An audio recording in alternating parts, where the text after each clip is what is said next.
رنجان سے گزرتا سو ہے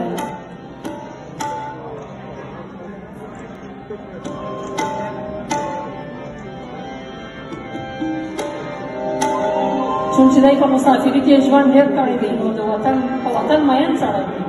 د وطن په یاد ډېر ښکلي غزل دی زړه مې غواړي ستا په زلفو کې لاس تېر کړم چې یوه شېبه خو هم د وطن وکړم زړه مې غواړي ستا په زلفو کې لاس تېر کړم چې یوه شېبه خو هم د وطن